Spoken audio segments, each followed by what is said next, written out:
and gentlemen, welcome to NJPW Puroresu Review. I am your co-host, Andre C. Right over here, it's the burrito princess herself, Melball. Are we tacos? Are we nachos? Are we burritos? Are we just a whole freaking Mexican stand over here? It might not even just be Mexican. We don't know yet. We might get German at some point. Maybe the sauerkraut princess. Please, no. Ew. Pass. Thank you.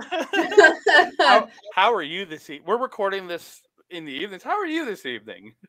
I'm doing pretty good. I do have a pretty nice sunset going on outside here that I had to put up the blackout sheet to kind of block out some of the sun here. It was a nice day. Had a leg day for hump day, I guess. We're recording this on Wednesday. It's Wednesday, right? Wednesday. How are you doing, my friend? I'm doing good. I had a leg day at work, just climbing up and down ladders all day. Just my glutes are killing me. And then first week I've done the yard cutting at my house this year. So that was just coming home after work, being very, very tired, and doing that on top of it all.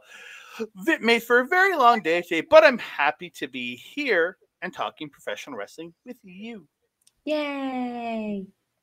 Best of Super Juniors. Yes, we are here to talk Best of Super Juniors Night 3 and 4. But before we get to that, I want to give a big shout out to thank all of you guys for checking the show out, liking, subscribing, and your comments. We really do appreciate hearing from you guys, so thank you so much. And I'll give a big shout out to our boy Mike the Ref for putting us up, simulcasting us on Backbreaker Video. But we are going to get into it. We are here to talk about nights number 3 and 4 of the Best of Super Juniors. I got the same graphic for every night, just general. You see everybody who's in it. It's simple. Just simple.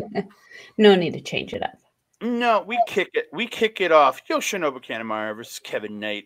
I thought a really fun little opener. A good match. I didn't think this one really stood out to me on the show. For me, there was one match that I took. 2 matches that I took quite extensive notes on. Match 4 and match 5. But yeah, we'll talk about those when we get there. With this one, as you said, really great opener. Yoshinobu Kanemaru really has started to have this tendency of attacking the legs in any way possible whenever he's wrestling, and to set up for that figure 4 finish. And I absolutely love it because he really can just kind of do a thing out of nowhere and just kind of pop it off without you really being able to prepare for it. I did notice in this show, did you notice the sweet lady in the front row? I was trying to figure out what t-shirt she was wearing. It turned out to be a TMTK one, so I thought you would appreciate. She was sitting there like this the whole night. The entire night. She was so happy and so excited. She was either like this, or like just in some way just excited with her arms up. And I would do the exact same thing in that situation, especially at ringside with no barricades. Yeah, because you're like, are they going to hit me? Are they going to hit me? Are they going to hit me? Right? Like you'd be begging them to hit you depending on who it is. I've been hit by flying ladders, by wrestlers in Montreal. A wrestler landed on me, and we broke my chair. And as a fat guy, you're always worried about sitting on a chair and it breaking underneath you. And when somebody lands on you on a chair that was already like to its limit, because I'm a big dude, and another big dude lands on me, the chair went swoosh. So I've taken my fair share of bumps in professional wrestling just sitting in the crowd, in my opinion. But yeah, I thought this actually was a fun little match to start out. Like nothing really spectacular. And Kevin Knight showing up as he always does. I think his athleticism is absolutely tremendous. And Yoshinobu Kanemaru, the heel master, this guy is I don't think you can have a bad match. I don't think he can have a bad match. No, I have to agree. I have to agree. I've really been a favorite. He's been a favorite of mine since I started watching. I definitely felt that he was kind of like that underrated character, along with his tag team partner, former tag team partner there. Yeah, really, really great match. Great opener. Yeah, it's just a fun little opener. It got everybody fired up for the night. I really thought. But in the end, Knight getting the run off the top, follows it up with the pendulum DDT and gets the win. Knight finally got a win here, and now it's not both Douki and Kanemaru getting pins on the champions. This one's got a pin, the other one did not. So yeah, it's still Empire right now. Yeah, I gotta agree. Yep. So we move on. Second match of the night. It's Taguchi versus Sho. Yeah. More shenanigans as usual. This is Sho gives the wrench to the ref, and he's wearing his like old school Hantai shirt or whatever it was. I don't know if I think somebody said it was Hantai. It's an NJPW Hantai shirt. Yeah, and says he's going to wrestle fairly. And then this is where Kevin Kelly gives a shout out to Karen Peterson. I'm a big fan of hers and her coverage of professional wrestling, and because she loves Sho. She was such a fan of him before this. So most of us were. Yeah. So again, I really like that he brought that up. It's like, hey, we're getting the old Sho here. At the start, really good match. Like it was good. Like they had a really good transition. Like Taguchi getting some good stuff in. Same with Sho. But then the lights go out. Comes back on. Taguchi's down in the corner. Evil's in the ring.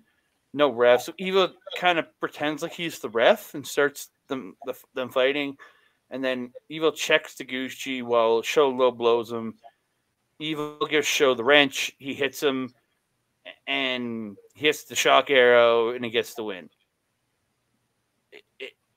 Sho gets 2 points. Got 2 points here.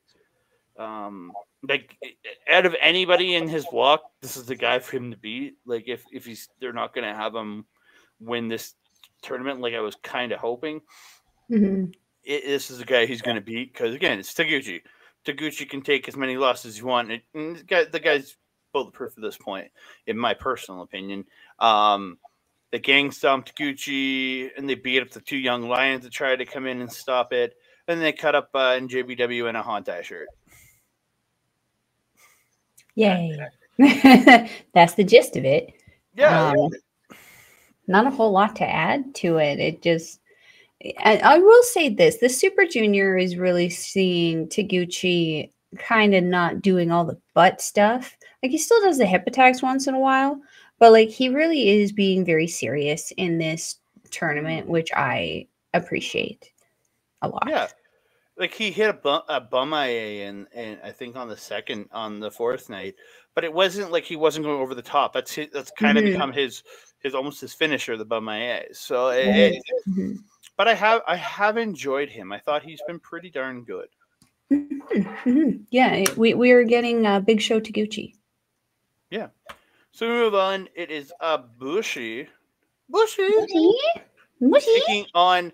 The first time I noticed it, I don't know if it was there on the first 2 nights, 100 proof Clark Connors. Was that on his ass the first 2 nights?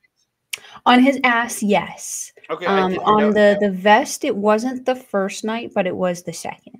Okay, I didn't notice it on the second night, and I only noticed it on his ass tonight. So, yeah, dude, the mask from Bushi. It's my highlight of a Bushi match is looking at the mask. I love this one. There was three. There's a face that he had, and there was 2 other faces on the other part, in the back part of the match. I loved it. I thought it looked really good. He's always got those really fun masks. Yeah. So this match was pretty quick. There wasn't much. Like it went by pretty fast. Quick lariat by Connors. Early on, Bushi runs him in the corner. It just nothing crazy. And Connors you get to the outside. Connors runs him into the post twice. It's Connors' gimmick of he's going to run people into the post. In the end, Connors hits no chaser, gets the win. I don't really have a lot to say on this one, personally. No, I don't either. Just adding on to what you said, Clark Connors dominating outside. Again, it does seem to be his shtick. Really antagonizing the crowd, too. Kind of getting in people's faces. All the girls, not the boys. A little sus, a little rude. Anyway, no Bushi's in the crowd that I could see, which was disappointing. They were all on the second night, though, that we're going to talk about. The 16th. There you go. I didn't see any, but again, I wasn't looking for them. So I'm always looking. Don't you worry. I'm on it. Always got to mention Bushi's Tope Suicida. It's just absolutely perfection and just locked on target there. I really like the name of Connor's finish there. The No Chaser. No chaser. It's essentially a Bloody Sunday, but I like it because again, he's 100 proof. So exactly, I like the gimmick. He's drinking alcohol straight. Mel's all about that with a Melball mix every second Friday. Yeah, I don't think I want to try 100 proof though. That might kill me. Never know. It's only 50%. I'm not, I mean, if it's coming from him, sure. Regular booze is 40%, so it's only an extra 10%. I'll take it from him. He'll take his 100 proof, eh? Andre. Oh, you were talking about alcohol. Yes. Yeah, that's what I'm saying. Now, this match was absolutely phenomenal. And you said you had a bunch of notes, so I'm going to let you go through this one, Mel. Yeah, I actually think I have the most notes on this one. I think this would probably be my match of the night for this one, which is funny. This is like 3 matches now that Douki has been involved in my favorites. Gotta say, like, he's really, for being the quiet one for Just 5 Guys, he really has seemed to kind of pull everything together, look-wise, wrestling-wise. Like, everything about him is impressive right now. Like, even his gear looks really, really, really good. And he's looking great. He's performing great. He's putting on, like, banger after banger after banger in the Super Juniors here. Absolutely incredible. There's a spot where Douki missed the baseball slide on the outside to Ishimori and then tried to do the handspring off the apron to set up for, I assume, was going to be some kind of Rana.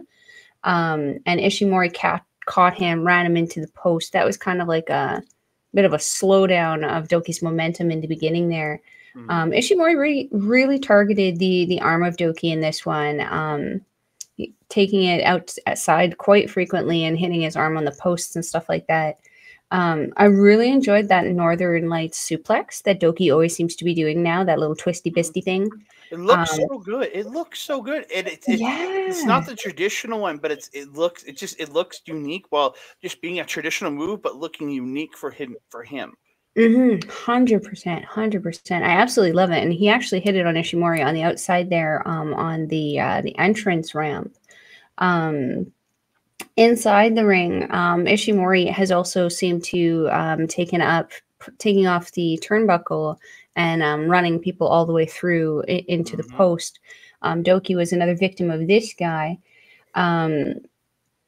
Oh, this is a long one. What do I have here? Ishimori was going for that double knee, kind of almost codebreaker looking thing. The tombstone lung blower thing. Yeah, Douki countering that, getting him into a wheelbarrow hold and then flowing into what I heard commentary call an orbital plane, before dropping him on his stomach and then rolling him up into a pin. Only getting a 2 out of that and then flowing into the Douki Choki when Ishimori kicked out. I'll have to put the footage in here. It was just so cool. I'm not entirely sure like how else to explain it. Like it looked so neat. It almost looked like he was like wearing Ishimori like a skirt at one point, but like backwards. It was just really, really neat. Again, I'll have to insert it over here while I'm describing it. I literally wrote it as spinning stretch and slams him front first. Like that. I think if we're talking about the same move. Did he go into the Doki Choki right after? Yeah, and then he gets a Doki Choki in the center, and that Yeah, it probably was. Yeah, but I had no real description for it, but it was cool.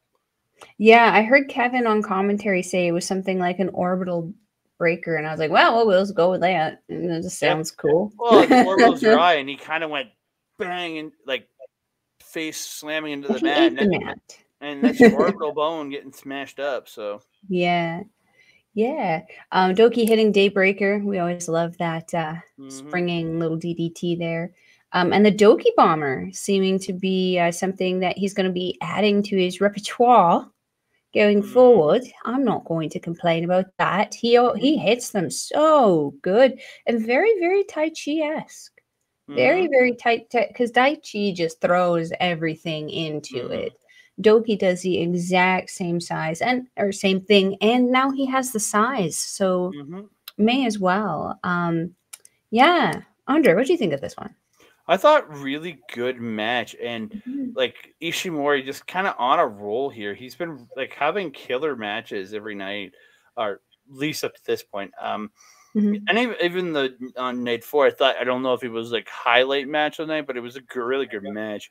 But he's solely like, I never really think of Ishimori, but he always delivers for me in a ring. And Doki, again, like if I've been saying for so long now, this guy has really grown on me, and he's just like, I find him so unique in everything that he does, and I love him. In the end, though, Ishimori reverses into the Mystico, but Doki reverses it into the seatbelt hold pin, but then Ishimori reverses it reverses into the bone lock and gets the tap out. Yeah. I was really disappointed. I really wanted Doki to take this one, but you're right. Ishimori is on a roll, and we've been underestimating the muscle chihuahua for too long. He's been a little quiet there in Bullet Club the last little while. There's a lot of loud members right now. But like I'm saying, over the last little while, he's been like pretty quiet. Even when he was tagging with ELP and they were the world's cutest tag team, he was certainly the quieter of the two. He had more personality, much like Yo does with Leo, but he's certainly more the sit, stay quiet kind of one in Bullet Club. With David Finlay's kind of hostile takeover, this could be the emergence of the Bone Soldier that we've been kind of waiting for. I really do hope so. I'd love to see a little more from him, like personality-wise. 100%. But we move on to what was one of my... Like, I have 2 matches. I can't decide which one I love more. This one was absolutely phenomenal. Eagles and Akira, I think, just killed it in the ring, because these two they had such good flow together.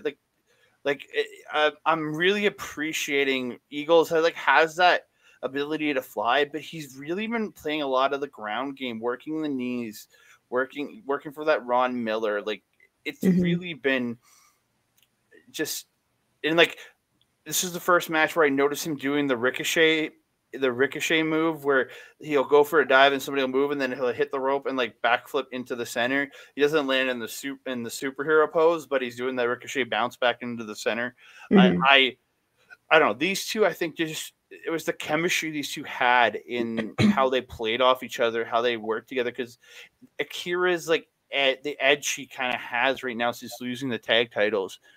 He's got this like chip on his shoulder, this anger in him, and it makes him just so much better in a sense. Like, and I even wrote at the start of this, I'd love to hear Akira or Eagles on commentary during the tour, and I'd get Eagles the next night. Go figure. Not even knowing he was on it, but it's just like they're like Akira trying for the cheeky Nando's for doing his leader's move, and I really love that. But like just like the reversals, like the reverse of the turbo backpack into the poison Rana was tremendous. And then I don't know, these two I thought were so good. And Eagles dodging the fireball, I thought he was setting up to win right there, and then it just kept going. Akira, but in the end, Akira moves on gets out of the way on the 450, hits the fireball, gets the win. Like, this, absolutely tremendous. I thought these two, just for better word, burned it down, man. Like, they really did. Yeah. You know, you literally said almost every single point that I wrote down, literally to the point where they have such great in-ring chemistry. Yeah, these guys, they have an incredible chemistry that makes you invested in the match, and no matter what's kind of happening, because there is both as much entertainers and showmen as they are professional wrestlers and athletes. Really, really enjoyed this match. I am, of course, enjoying the fire that has been lit under Akira, because that means he'll do better, and that means he'll win. It's very possible. Hopefully. Yeah, but and there was I don't know if it was on this night or the night before, on the second night. Kevin Kelly talking about it will, or maybe it was either the first night or tonight, because he was talking with Chris Charlton about it. He's like, has Eagles kind of taken himself kind of out of the Super Junior Tag League, because with being associated with Team DK now, there's no other junior for him. I mentioned that to you last time too. Yeah. Oh, did you? Okay, I'm sorry. I apologize. But yeah, like I think about it, it's like, okay, could this be Fujida's call up? Really, it's possible. But in that case, he's still a young lion. So it's like, will we see the addition of another junior to TMDK before the end of the year? I personally think it would be a good idea for Fujita to be that person. He has been accompanying Eagles down to the ring for these tournament matches. I think it would be a good idea to have him continue to study with him. He can only learn more and more and more with people like Zack Sabre Jr. and Robbie Eagles kind of helping him out. He can learn to be a little bit more personable and have more personality, like he has interacting with Shane Hayes, that's for sure. I think we need Teats back, because we gotta have Teats teach Fujita some power spots. Is what we need. Yeah, I mean, I'm not going to complain having big Teats back. Yeah, I just think that'd be funny. Just if he does some like big guy move, and then Fujita come in and try to do the same thing. I think it would just be like doing anything. It would just be an absolutely tremendous sight to see him trying to copy like the big guy move from Tito. Yeah, you have this big roaring T-Rex of a person stomping around stuff, and then you have Fujita running in. Around. He's so good, I think. We move on to, I think, probably one of the matches that let me down most on this night was Kushida versus Teton. This is a match I was so looking forward to. I thought these two would be like just killing it, but it was short, and it was kind of there. And again, you're right, it's the Kushida character that he's been portraying in this tournament. It's kind of just It's very, I mean, as I referenced before, it's very Kenta-ish. When Kenta came back to NJPW here, he's been struggling a hot minute to try to almost prove his worth here, and Kushida seems to be having that same struggle in this tournament. But as we always know, NJPW likes to do those Cinderella stories. Could Kushida be the Cinderella story in this? Please, God, no. There's so many guys that are on. Well, there's so many guys on the build. There's so many guys that could benefit. Like Leo Rush winning this tournament would be awesome, because to have that rematch with Hiromu, like having a guy like Wato or Akira or just somebody coming up to win this tournament, even if they don't beat Hiromu, would just be amazing. It's just that I don't know. I just and he's doing that jumping off the top into a Cobra twist thing. Did it again on this one. I mean, physically, like in the laws of physics speaking, it doesn't make sense. It's like a build up to nothing, really. Story in this one was definitely Kushida working that arm of Teton, which is good, because usually people work Teton's knee, so it was nice to have a little break. Yeah. Teton with his big dives, big lucha dives, gotta love that. I really felt that Kushida kind of tried to slow this one down a little bit, and I don't feel that it ended up working well for him. He did try to tried to slow Teton down with like the submission style stuff, almost forgetting that CMLL, like that's kind of like their secondary thing. It felt like a clash almost, not like Teton and it's just the submission style really clashed with how Teton works. I agree. I agree. It felt a little off. The end very sudden. Yeah, like a tope con hilo from Teton, and hits the springboard double foot stomp and gets the win. I didn't expect him to. I mean, win. the double stomp is one of his finishes, I believe. Yeah, and he had that the double team version with Hiromu. Or with Bushi, when they were teaming up last year. So it is, but I didn't expect it. You know what I mean? It was kind of out of. It seemed early. It seemed just out of nowhere. Yeah. Yeah. I agree. Too short. Yeah. We move on. It's Yo versus Dan Maloney. I came up with the greatest name if these two ever become a tag team. They could be Yo-Loney. It's stupid. I have bad jokes. I understand. I know that. Yo coming out doing I never really noticed before. He's coming out doing Matt Hardy V1s. This is the Roppongi 3K thing. No, it was V1 first though. Oh yes, I know. I grew up in the Attitude Era too. Girl. I love this. This is his sign. This is what he does for his sign. I was like, I like that. I like that. I like the evolution of it. I really do. Yo acting like an asshole, early in this, just being a dick, getting in the face, and just I absolutely love it. I really do. It's finally having me notice him because he's not just a guy in the ring who happens to be good at wrestling. That's entirety of the roster, or most of it, outside of a couple guys. I could have done without the chase around the freaking auditorium, though. Yeah, that was just kind of dumb. Yeah. That was all the way dumb. Yeah. I thought these had a really good match. Yeah, I think they just worked quite well together. The speed chops by Kojima, or the Kojima speed chops by Yo. I almost said this by Kojima, but that'd be awesome if he showed up in this match because I don't think he's a junior. It's just a random power move you have. I choose you, Kojima. Go, machine gun chop. Yeah, I thought these two actually, in the end, Maloney hits the gore, and then hits it is confirmed by listening to Kevin Kelly, the Driller Killer, and gets the win. And Maloney doing the UE symbol, high-fiving people with the UE symbol on his way out. I was like, yeah. But I didn't expect Maloney to beat Yo. Every time you say Maloney, I think you're saying baloney, and I just giggle Maloney, a little in my head.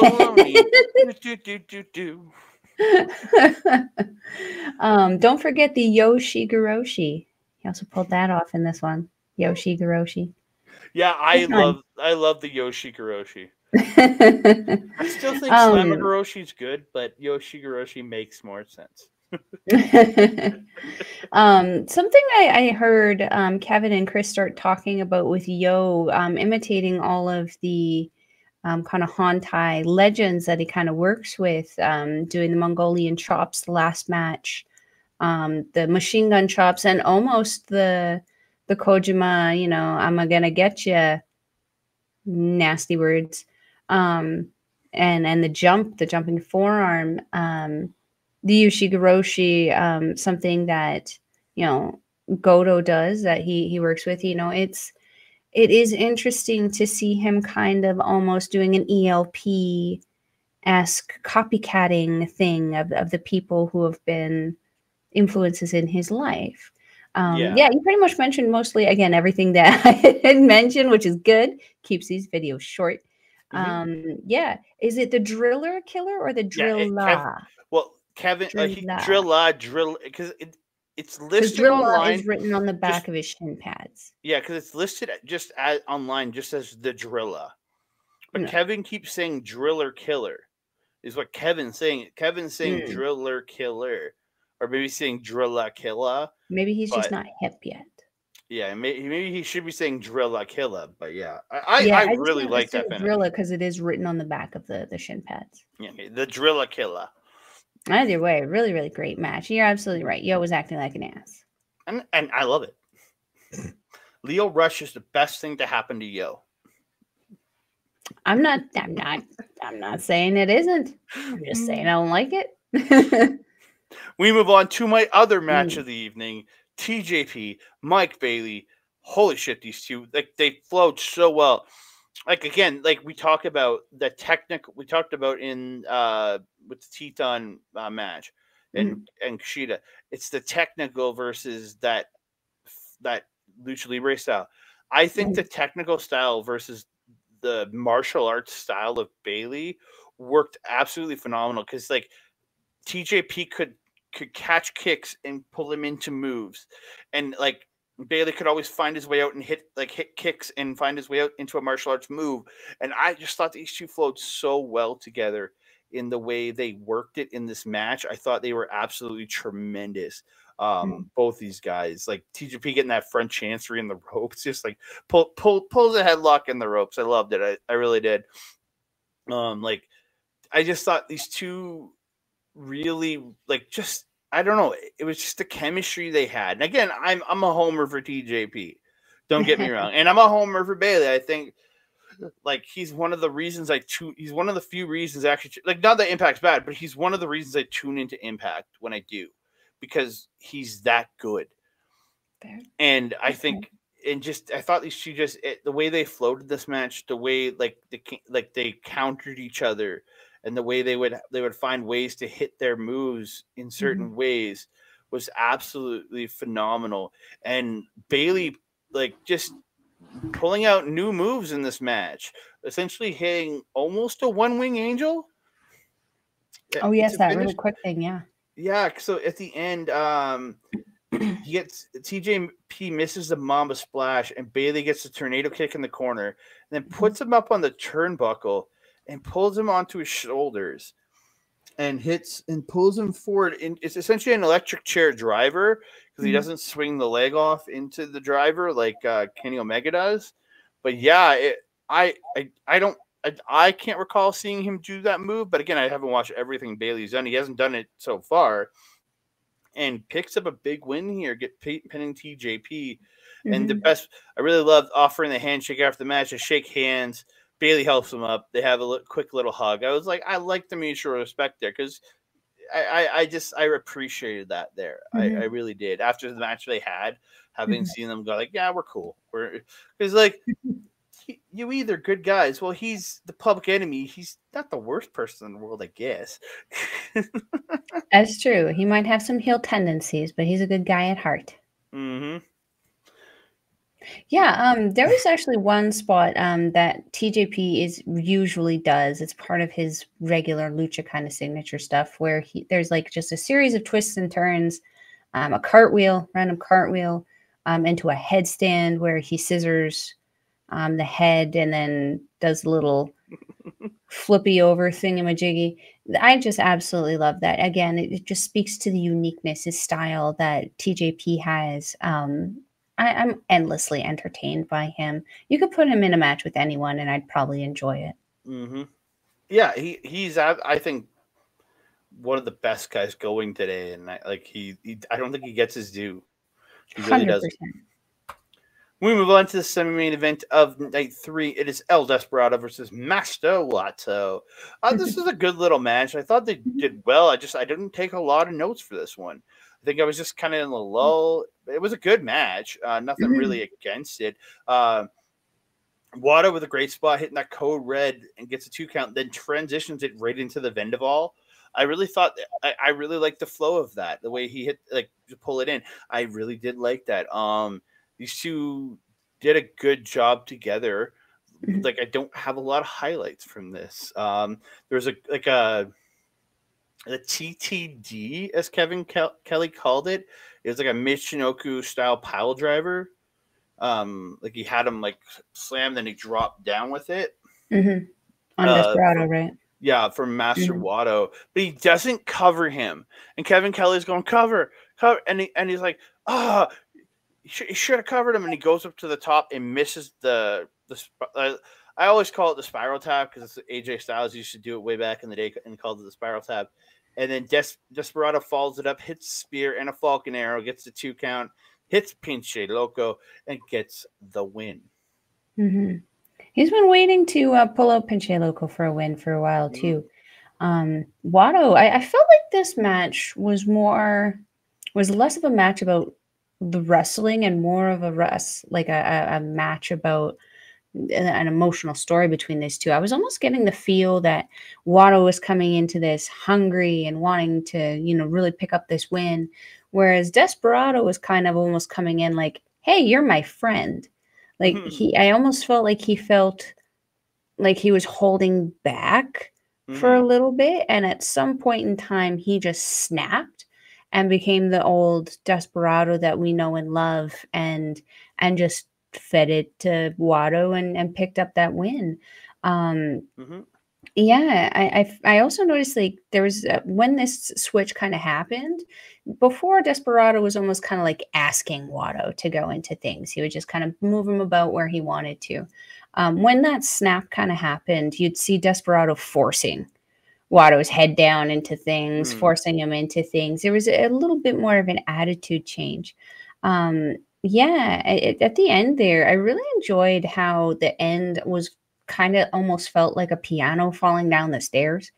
Not in a bad way. That makes it sound like really chaotic and disorganized, but it was actually just so perfect because each guy was popping off their own stuff.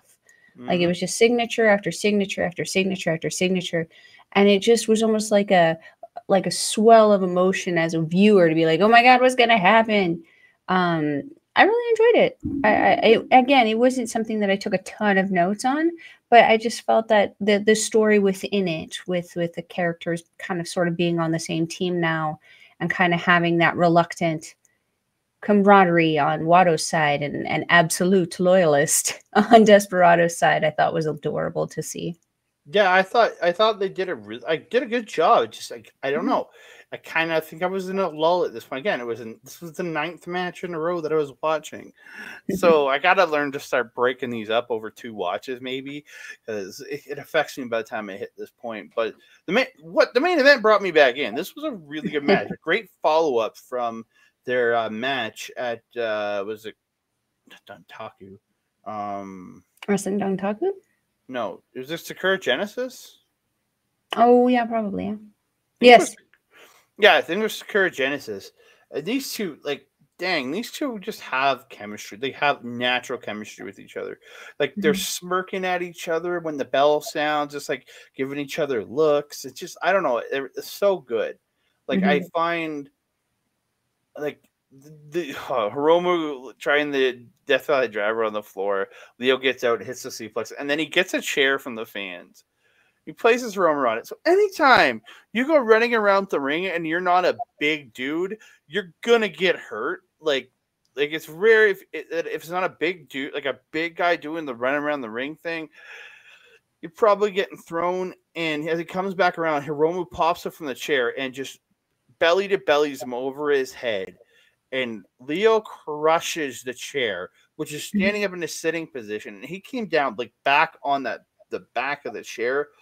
Holy shit, did that not look fun to take? And you could hear him go, ah, like, and I truly believe it was like he hurt himself hitting that. Like, well, I mean, that's what happens when you put your butt through a freaking chair. And he broke the chair in 2 places.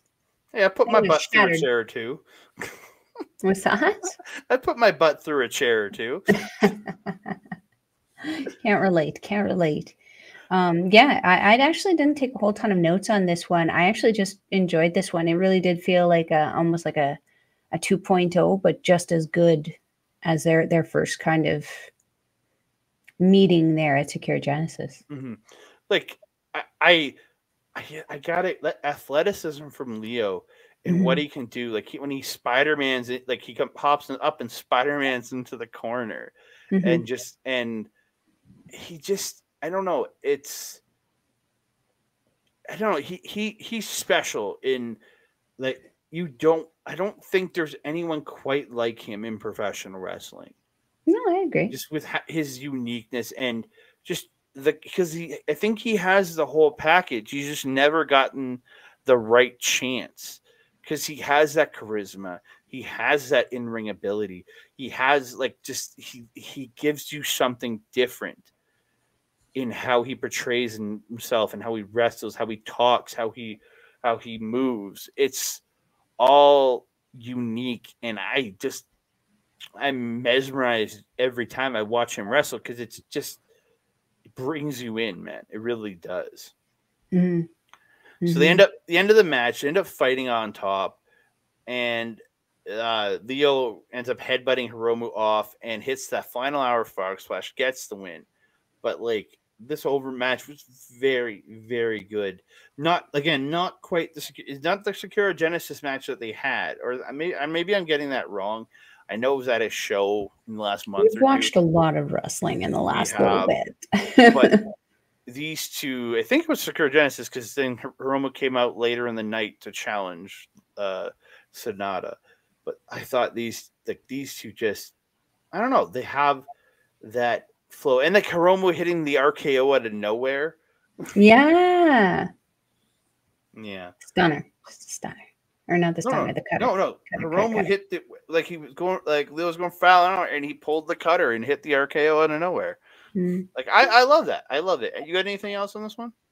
No. Perfect. That, and we're gonna move on to night 4 on the 16th. Night 4. So we're gonna have a little bit of a question here because Mel missed a match for her notes, so she's not sure which one she missed. Yeah, no, it's not this one. Yeah, so we started out Yo versus Clark Connors.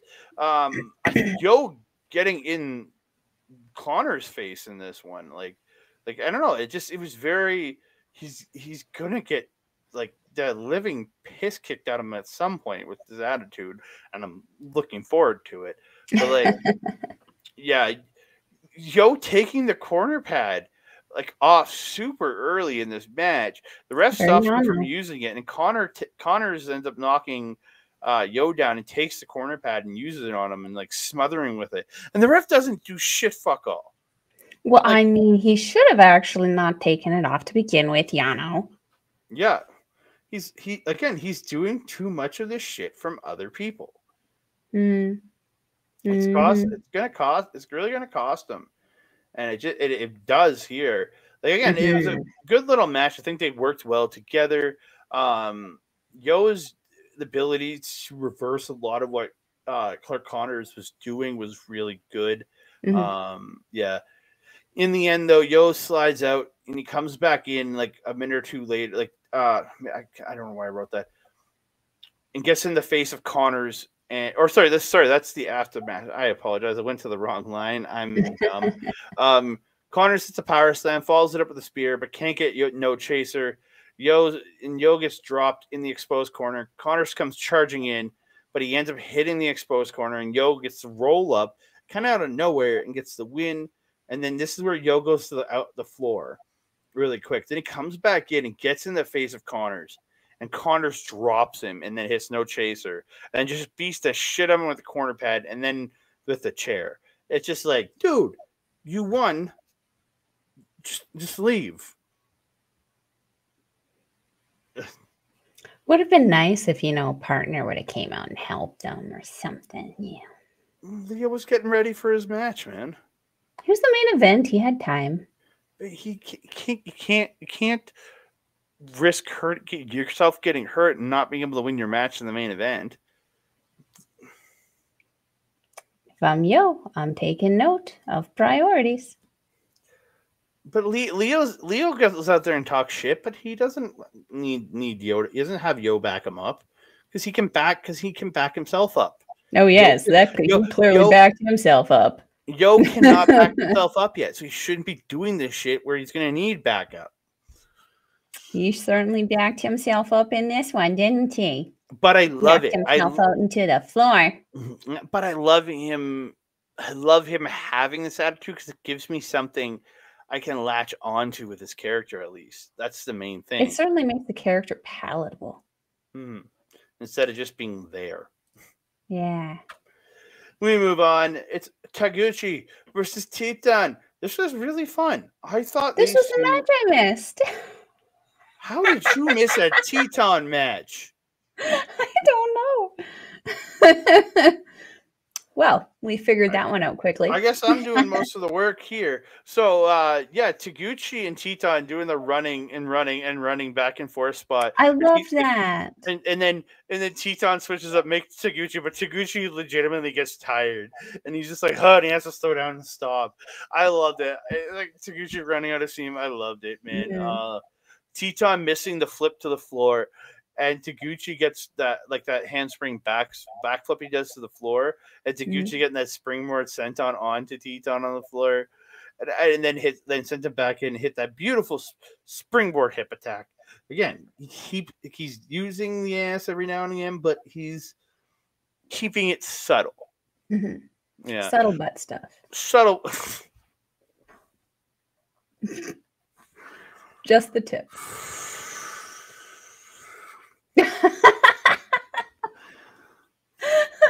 Fudge.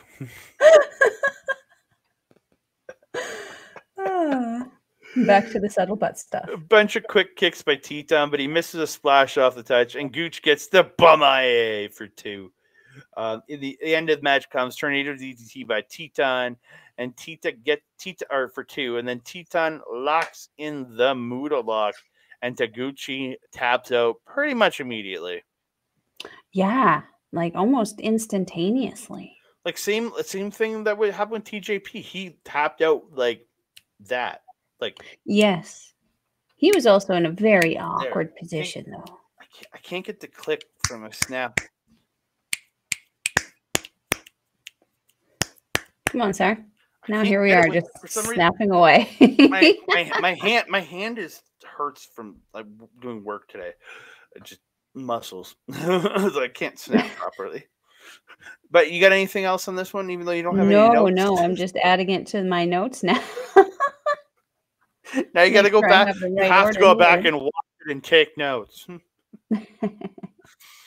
We move on. It's Bushi versus Robbie Eagles. So how many Bushis were there other than the main one? There were 5. There were 5 all in the front row and a baby.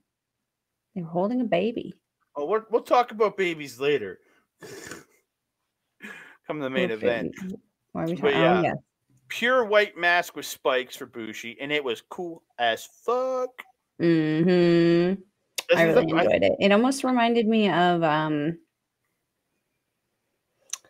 there was a Marvel race of aliens that kind of looked like that to me.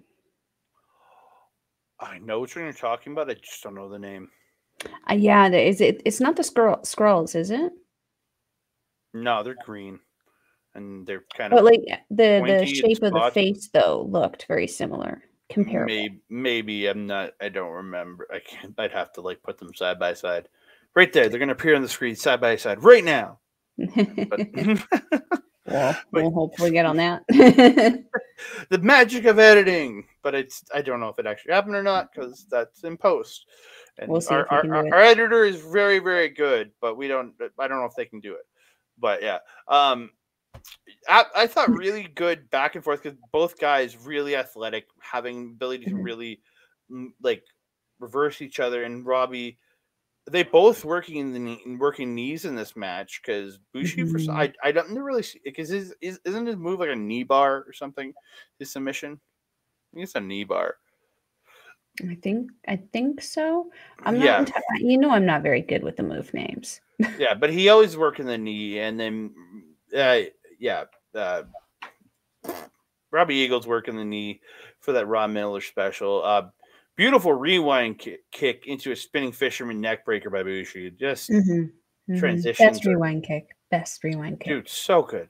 So good. I don't think anybody can do it quite like him, man. But in the end, Eagles hits the running ensuguri after slipping out of a backslide pin and gets the win. Robbie Eagles moving up, getting points, and Bushi just celebrating with this Ichiban Sweet Boy after 2. Bushi, man, that big fat goose egg after 4. I don't think your boy is going to be going to the finals. Or to the semifinals. I don't think. That's okay. Mi amore is supposed to. Because again, there's gonna be 2 guys coming out of each block going into the semifinals. We could get 2 A blockers in the finals. It's very possible. It could happen. That would be interesting. Yeah, so we'll see. We'll see what happens. We get Douki versus TJP. This match was actually pretty gosh darn fun. These two really worked well together. Like just the way Douki can get a Douki Choki is kind of amazing. Like just like all the ways he got in the Douki Choki a few times in this match, and like just the ways like he caught him off the Mamba Splash, and just other all the ways he can just pull somebody into a Douki Choki. Just he literally caught him into the Douki Choki off the Mamba Splash twice in the match. And I just love I think these two worked really well together. Yeah, the brawl on the ramp and like fighting up the ramp, TJP getting the suplex, and that's where Douki got his little twisting Northern Light suplex was on the ramp. Yeah, Douki with an awesome double stomp off the top for 2, and then hits that daybreak. Gotta shout out the daybreak every gosh darn time. 2JP, the way he transitioned out of Suplex de la Luna to get around the backside and crucifix bomb him was just the tremendous nature of how he got around, like to come up and then swing himself around to his back. He never, like, without touching the ground, and get him into the crucifix and hit the crucifix bomb was great. Yeah, I wrote that one down also, and I actually wrote that I swear that they actually broke the law of physics doing that one, because they hovered for a few seconds before he planted him. That was just unreal. Yeah, it was great. In the end, though, TJP gets the final cut out of Suplex de la Luna, hits the running knee to the head for 2, heads up, and finally connects with the Mamba Splash for the win. He got one right early in the match, but he had tried 2 more and got caught. And so hits the Mamba Splash, picks up the win. Arguably the first one was the best. He was still all in his intro gear and everything. It looked freaking cool. Yeah, that looked really good because he was all geared up. I really liked that. I really did. And then this is where Robbie Eagles joins the commentary team. So we get, and I thought, like, between him and TJP, I'll say TJP was the better commentator. But I think TJP just has that, like, a natural charisma there, and has that natural ability to talk. Like, I've seen it from him for years, that he has that ability, just never really given that ability to really showcase himself talking. And I thought he did really good, but I thought Eagles like had some really good insight in match wise when it came to technical side. He did have some great insight here. But we move on to Battle of the Empire, ladies and gentlemen. It's the newest member, Dan Maloney, taking on Francesco Akira. Dude, really, this was not a long match. Like, this was one of the shorter matches of the night, because there's always 1 or 2 that are shorter. And this was one of them. I thought but what they did together, I think they had really good chemistry here. I thought they really worked well together, despite, like, because you get, and how do I say this? Akira did not seem like the angry dude that he's been coming out as, because like usually comes out with that chip on his shoulder, but he's coming out against a teammate. So like he didn't come off angry and like that he had like with a chip on his shoulder. He just seemed they were pretty chill off the top, like these two. Like I kind of like that, seeing Akira kind of the more calm, collected Akira in this one. But yeah, it shows his range. Yeah, very much so. The end of this match, Akira ends up flipping out of the Drillakilla, hits a super kick and a rocket kick to the head, followed by the fireball, and gets a win. Like, this didn't surprise me. It really didn't. Maloney's the newer member of their team. He's the newer member of the roster. Like I was saying, on night 3, I was quite surprised he got the win, where this one did not surprise me in the least, but it was a very, very good match. I agree. The thrust kick that Akira does, like, is just like a thing of beauty. The extension that he gets on it, the height that he gets on it. But in this match in particular, I don't know if it was just a distance thing or what. He had to really stretch out to connect that foot. and for whatever reason, he stretched his arm out too. I was like, that could be on a ballet stage. That thing is so perfect. And you wouldn't even be able to tell. I absolutely loved it. When he was setting Akira up for the drilla, I was actually really concerned. At that point, I was like, oh no, Amore, no, kick out. No, he didn't even need to. He just kind of flippy dippied out of it. I really liked this match. I actually felt it was really, really good. And then we kind of saw how, like, I don't want to say like the status was a kind of established, but it definitely kind of was with this one, I felt. Maloney and him shaking hands and stuff afterwards, you know, United Empire shake. I enjoyed that. It was a really fun match. Again, I think it could have gone longer, but it didn't need it. It did what it needed to in the small amount of time that it had. Yeah, and again, I don't. Yeah, you didn't need this one to go long. Like, again, it was there. It did what it needed to do. It got Akira the win, but it didn't make Dan Maloney look bad. Like he had him set up to win, and Akira just slips out and hits a couple kicks, hits the fireball. It takes it. Like it's not like he stole the win, but Maloney made him earn it in that sense. Like you had to really 100%. Earn it because like he was above because he had hit that poison roundup, but Maloney came right back with the gore. So like for him to flip out of the driller killer like that and do what he did and win, I thought, yeah, great match. Moving on, Kushida versus Mike Bailey. Kushida in his technical tights tonight, his WWE attire. I don't like it. Me neither. It was just, it gave me so many bad flashbacks. To what, NXT? Yeah, that I don't know. When they made him put on those tights, I lost all interest in Kushida in NXT, and I already didn't care for NXT at that point anyways. And I don't know, when he puts these tights on, I'm just like, oh, we're getting, okay, where's the charisma's gone? The little, you know what I mean? Like you're like, I don't know. I hate him in those tights. Bailey full on kicks the ring post. Fuck, dude. Like I've seen people break their legs kicking another person's leg. Like I watched Chris Weidman do it. I watched Conor McGregor do it. Anderson Silva. And they're kicking a leg. A leg is not as hard as a goddamn post. I know you're wearing a kick pad, but dude, you can still break your leg. Like, don't kick posts. Like, simple as that. Don't kick posts. Yeah. And Kushida pulls a knee bar on the floor right after he kicks the post, and like Bailey's selling, just like like just so good, so good. I thought these two I think this is a vast improvement for Kushida over the day before with Teton. I think they flowed better together, and I think they have history together. I don't know if they wrestle each other, but again, they were both in Impact at the same time. So again, there's a familiarity there. I think so. It makes it probably easier to work together. But yeah, I thought these two really did a good job. Kushida with that stupid. He didn't do it. He didn't do the jump into the Cobra Twist this time. Just applied a Cobra Twist. So it made a lot more sense. Yes. But yeah. I don't know. In the end, Kushida rolls, catches a knee bar, and then ends up. Sorry, it like ends up pulling the other leg and like makes Bailey tap out. Like, yeah, I felt the end of this was very odd. Like I understand what it was they were trying to do, where he like locks the second leg, and oh my god, it hurts so much more. Tap out.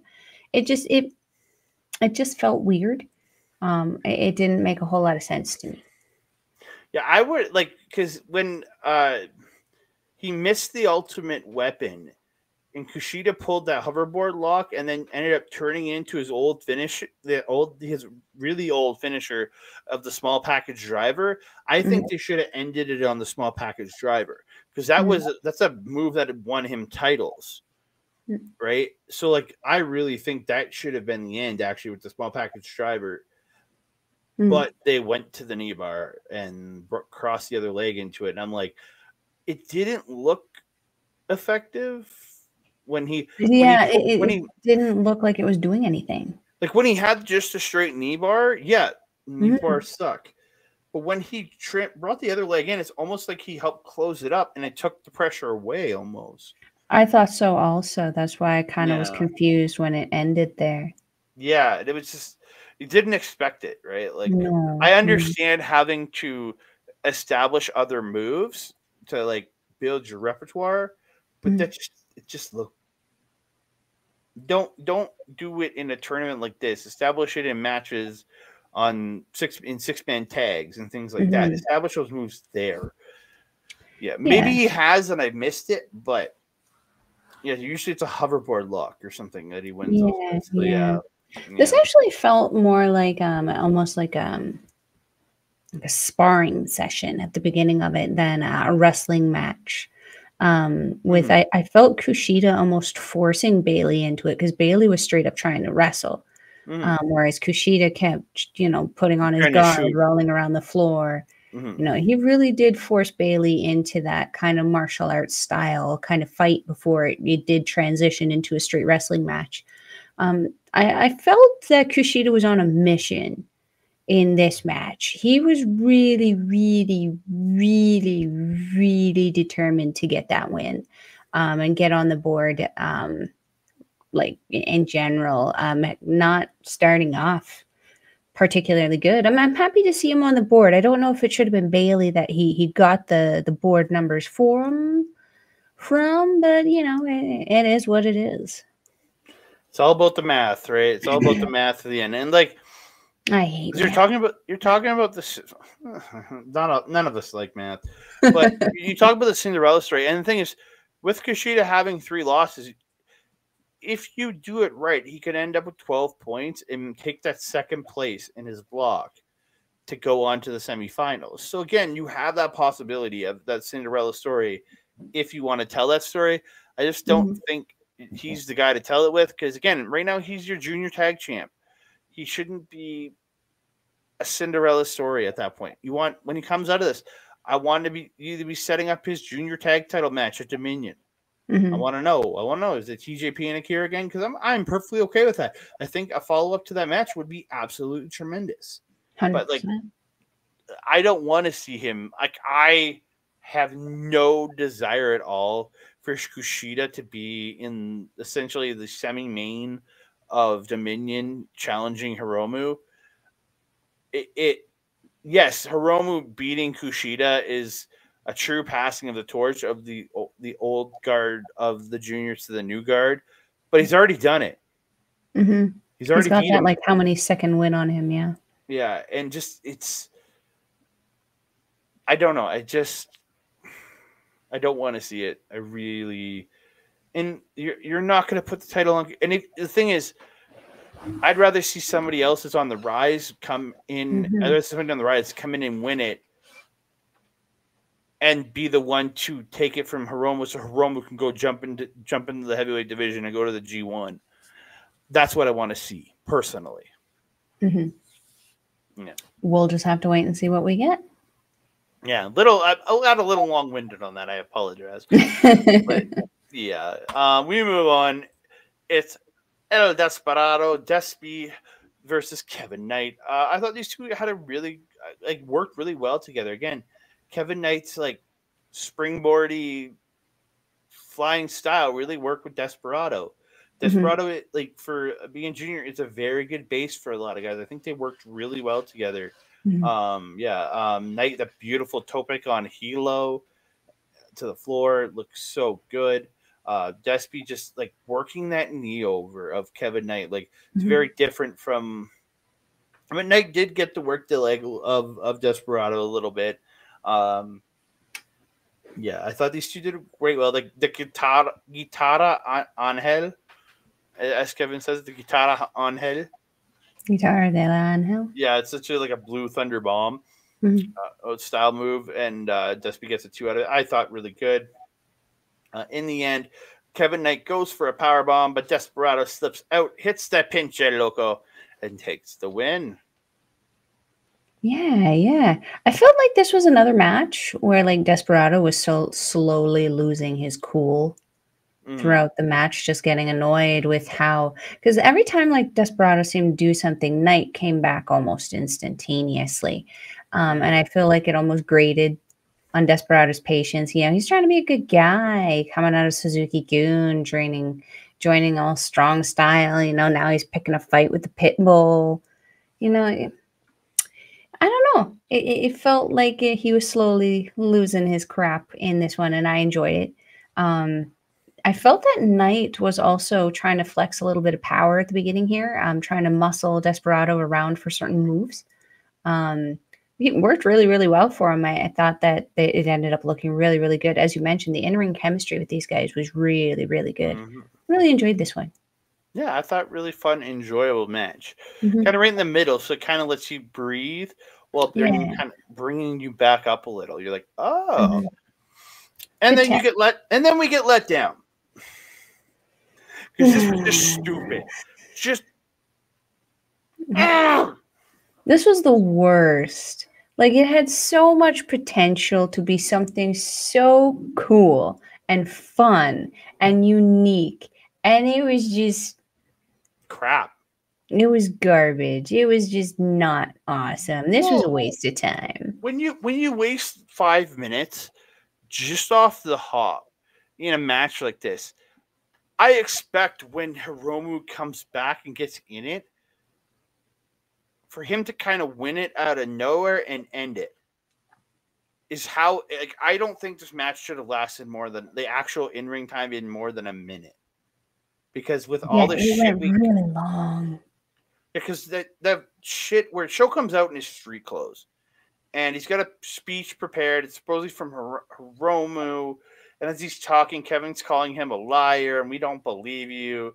And he's demanding the announcer say he's a winner by forfeit because supposedly the note says Hiromu is forfeiting the match, but the ref reads it and Sho bows, the announcer reads it.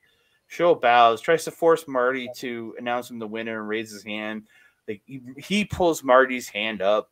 Marty won't do it. Sho leaves the ring and Evil joins him. Legitimately, I wrote, this is the worst House of Torture segment we've ever done, in my opinion, because it was just so pointless.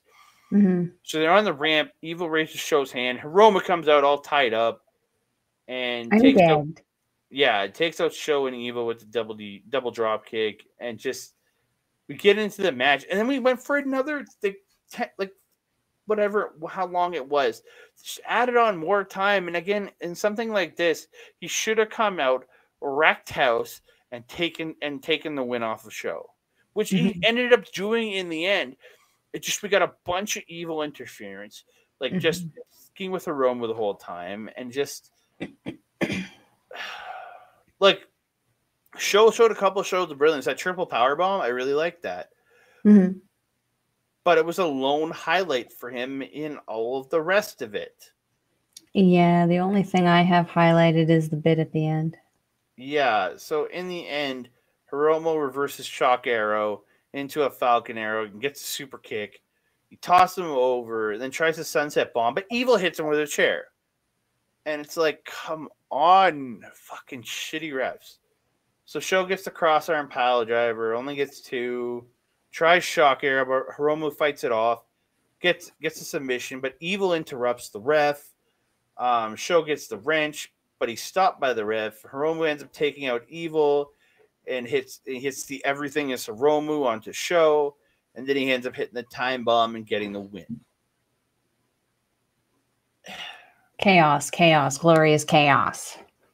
And they were nowhere to be found on top of it all. Well, I mean, they weren't really involved, but LIJ wasn't anywhere either. Yeah, that's the other problem I had with it is... I mean, to be fair, all of the heavyweights are probably not there. Yeah, but you can't get Takagi. You know you're going to do this spot tonight. You can't get Takagi to do a run, to get him to show up in this town to do a run at the end. You pay him for one night to do a run in at the end. Or a Naito or whoever. I guess there's only the 4 of them now with Bushi. But I mean, all I gotta say is, damn, these hoes ain't loyal. Hiromu, You got to check your stock, man. You got to look at like even House of Torture has each other's backs more than LIJ does. You know who doesn't though? In comparison, United Empire. They don't let their boys get beat up. They all have each other's back. We all know that. Huh? They all have each other's back. You know that. Oh, 100%. Yeah, no, that was the point I was making. No one is more unified at NJPW than the United Empire. Because they're united. It's in their name. I mean, what the heck does that mean for Great Heel Bash? They bash the heels of each other greatly. Jeepers, Murphy. They bash each other. They bash each other with their heels greatly. Sure. Sure. Let's get away from this nonsense. Yeah, let's move on. This was depressing. Yoshinobu Kanemaru versus Master Wato. I really didn't care for this. It was just there. It wasn't bad. Again, not bad. Again, I don't think Kanemaru could have a bad match. Mm-hmm. It was just there for me personally. I didn't have any like. Again, it's this 9th match of the night. It gets me most of the time, and I don't know. It just maybe I was watching. It was a really good match. It was just a little. I don't want to say repetitive, but it's like it was Kanemaru working the leg. It was Master Wato fighting his fight, and you know it wasn't a bad match by any means. It was very late in the night. Yeah, and I also watched this at like 1 a.m. That might have been part of it. But Wato ends up stopping the figure 4, gets a Trouble in Paradise, follows it up with a bridging high angle German, and gets the win. And again, I kind of, like, not that it was bad, but a little bit of an underwhelming finish. Like just it was a little womp. Yeah. It was still a decent match though for Wato. And like a semi-main for him too. I felt that this was a good opportunity for him to kind of step up a little bit, show what he could do. You know, if we're wanting to have him potentially in that title picture, he needs to be able to show he's a good champion, right? Yeah. So we move on to the main event of the evening. It's Lio Rush, Taiji Ishimori. I thought these two had a good match, but I think it was like, I don't know if it's. This wasn't Leo's best match of this tournament. And I think I can say that for pretty much the entire night. This is out of the 4 shows we have watched. I think this night overall was the weakest. And out of the 4 main events I've watched, this might have been the weakest. I don't know. Like I just it was really good. It was very consistent. I thought these two worked very well together. It didn't feel. It didn't feel main event-ish. You know what I mean? I was just gonna say it didn't feel like a main event-esque match, despite who was involved. Maybe and I don't. It's not Leo. I think it's and not to shit on Ishimori, but he's been pulled down the card a good bit. Like you said, we haven't heard much from him. So him in a main event. It was a little interesting. We did see him pick up his speed quite a bit because you have to with someone like Lio Rush. So we did kind of see the more, I don't want to say athleticism of Ishimori, but like, you know, Leo's no joke. He had to work a lot harder with him than say someone like Taguchi. I don't know. Taguchi kind of just flows. He has that again. Taguchi's a chameleon in professional wrestling. He can work with it. He can work with it. But I thought you said you're good. We got to see a nasty German. Oh yeah. Oh yeah. That sliding German through the ropes is awesome. So good. We call it a nasty German. Shout out to Nasty Ain't Nixon. But yeah. Everywhere we go. Yeah, there we go. But yeah, I thought these two did good. Like when they were they worked together well. They had that handspring spin kick by by Ishimori. Mm-hmm. Like he looks so smooth every time he does it, and it shouldn't 100%. look that easy to do that. You know what I mean? But it looks like he That's in makes it. practice. But he makes it look so effortless. But yeah, Mm-hmm. Ishimori goes to work on the shoulder again, hits the shoulder breaker, then La Mystica into the bone lock, and Leo gets to the ropes, but Ishimori rolls it back in, and then they work up, like they get up, and they kind of break it, and they go into like a backflip tombstone sequence, which I really did Mm-hmm. like. I really did like that. So yeah, yeah, just I thought these two did a really good job working together in this. It just I don't know, it just didn't hit for me. I don't know what it is. It just I mean, it's getting later in the tournament now, right? Everyone's getting tired. They've blown all of their, the good stuff in the first couple nights of the show. It's hard to come up with so many unique things going into each and every single day. We are going to end up with these kind of, I'll say, like lull shows. And to be honest, we need it as much as the wrestlers need it. yeah. Can't have too high of expectations. I just think it's the fact that Ishimori hasn't been in a main event spot in a long while, and I think that just it didn't feel main eventish because it didn't feel like it was too. Leo Rush feels like a main eventer to me. Mm-hmm. As much as I love Ishimori and I think he's absolutely tremendous, it doesn't feel like a main eventer right now. And again, you have to bring guys up and down the card, and right now Ishimori's kind of been brought down the card just for a while. Again, he'll be on top again. We all know that. It's just, again, I think that's part especially of it. with the association and new affiliation with Bullet Club there and David Finlay's new kind of style. Well, we should see a bunch of them starting to rise through those ranks. Oh, very much so. At the end of the match, Leo Rush gets a head scissors out of the tombstone position, driving him face first into the mat, hits the Rush Hour springboard stunner, and hits the final hour frog splash, gets the win. Makes a speech pointing at a baby and a toddler and saying his kids are watching back home, seeing him undefeated. At the end of the day, it's all these people or who he does it for and why he feels alive. He said, "Look at me, I'm the best thing out there today." And he's known it since he was a child. He will prove it when he wins this tournament. Then he goes over and like high fives the little toddler girl. And then the dad hands the baby to Leo Rush. Like, I'm not gonna hand my baby to a professional wrestler.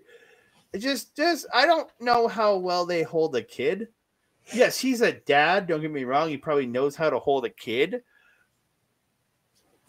At least I think he's a dad because that's what he said. He said he's got 2 kids. Yeah. Yeah. So he said his 2 kids were at home watching him. So he's a dad who's held the baby. He knows what he's doing. But still, you don't hand your baby to random people. That is the blood of my ancestors. I'm not going to be handing it off to some random dude. There you go. Again, fun. It was a fun main event. I just think after 4 nights, I think just overall this card was a kind of not that it was bad. There was good stuff on this card. It just for me, it didn't have the highlights that other nights didn't have the highlights of the other nights. I agree. It was a slower night. Yeah. So quickly, going to go over the point totals. A block, you have Leo Rush on top with 8, Speedball, Ishimori, and Teton with 6, TJP with 4. You got Douki, Sho, Hiromu, and Kushida with 2, and Taguchi with nothing. Sorry to say. Then you have in the B block, you have Eagles, Akira, and Desperado with 6, Kanemaru, Clark Connors, Dan Maloney, Master Wato, and Yo all with 4, Kevin Knight with 2, and Bushi with 0. I think B block's gonna be a race. I really think who comes out at number 1 and 2. I have a feeling it's Leo Rush and either Kushida, who's gonna make a comeback, or Mike Bailey. I think are the 2 coming out. I really could see the top 2, like Mike Bailey and Leo Rush, being the 2 to come out of A block. Now that I don't think Sho's going to make it, because I still want to see Sho versus Master Wato in the finals. I just don't. way it's shaping up right now, I don't think either are going to make it. And I'm just like, again, I'm hopeful. I'm just hopeful. I want to see Wato do well. I mean, Wato still has, you know, what, 5 matches, 6 matches on there? 5 matches. Like, you never know. You never know. Oh, it's still possible because he's got what? Wato's got 5, 4, I think. He's got 4 points right now. Yeah. And he's still got 5 more matches. So that's a possibility of 14 points at the end. So again, it's still B block is still anybody's game. 100%. Yeah. So that one, it's except for Bushi. Like, except for Bushi. I'm sorry, you have Bushi. to rub that salt in there, sir. The thing is, Bushi can only max out at 10, and other guys are probably going to equal that, if not pass it. And there's going to be guys that have beaten him already that could equal. As long as he's not lost. Yeah, I have a feeling he's going to be. I think he might be he might be the 0-9 guy this year. We don't know. But hopefully not. So, ladies and gentlemen, we are getting out of here. It's a long episode this week. We apologize for it being so long, but we're passionate. We want to talk professional wrestling. I was going to say, no, we don't.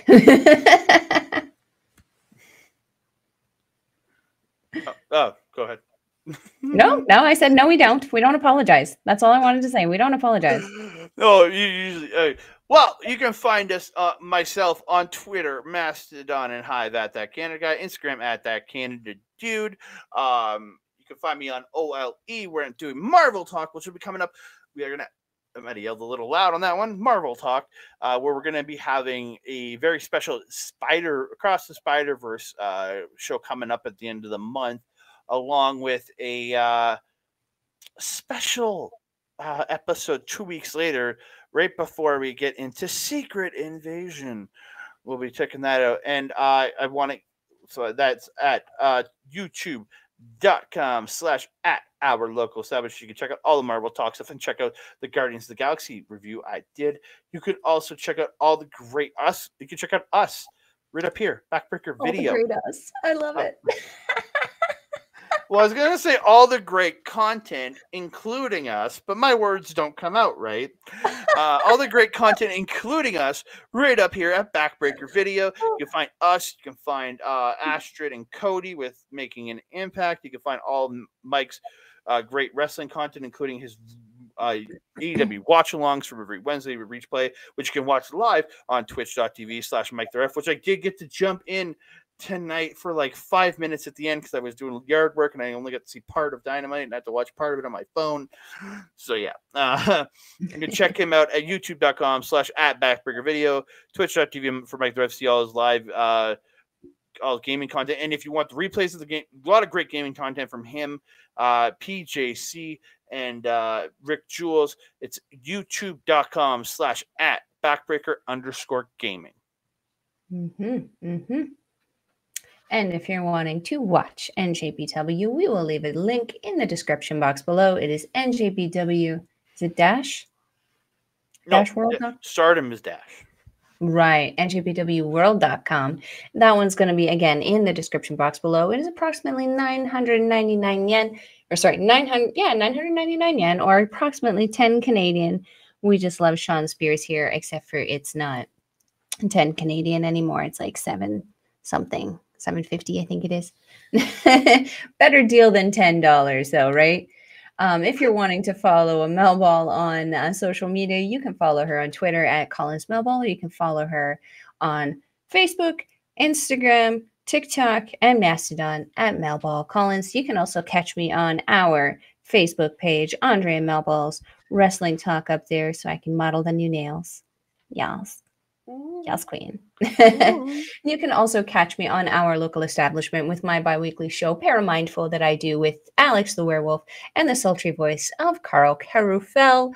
We just dropped a episode this past Monday. It was just myself and Carl, as Alex was out, saving the world and everything. Guys got to do what guys got to do, or whatever. Talking about portals, gateways, and the haunted island of Poveglia in Italia. You can also catch me on Astra Bizarro's YouTube, where I do the Ladies Wrestling Showcase with her every couple of weeks. We will be dropping this guy on Friday, so this afternoon you'll be able to catch a new episode of Ladies Wrestling Showcase, where Astrid and I will be on Astro Pizarro's YouTube down there where Andre is pointing, where we will be discussing the last year of Trinity and Mercedes Moné, who it's been the year anniversary now since they walked out on their WWE contracts there. So we're going to chronicle the things that they've kind of done. And also the night before, Resurgence is going to be happening where Mercedes Moné will be challenging, I believe it is Stephanie Valquier for the point, or for her challenge, or for her place, where what have you, in the NJPW Strong Women's Championship Tournament. We will also see the beautiful Mama Coco in there. Who is she taking on? Willow Nightingale. That's going to be an interesting challenge for Momo. I think she's up to it, though. Andre. I'm a big fan of Willow. I'll tell you that right now. Get to meet her in person. And you're also a big fan of Momo. That too. It's going to be insanely interesting to see. You're torn. And I'm going to be at Mel's house to watch that show. Yes. We're going to eat some food. We're going to have some Terramana tequila. Anyway, that being said, that's going to be later tomorrow too for us. Anyway, that being said, Andre, do you have anything else to say to the beautiful people? No, I just want to say thank you very much for tuning in. Please comment down below. Please like, subscribe to the video on both Andre Melball Wrestling Talk and on Backbreaker Video. Awesome sauce. And that being said, I am your Melba. Over there is Andre. We will catch you next time. Adios.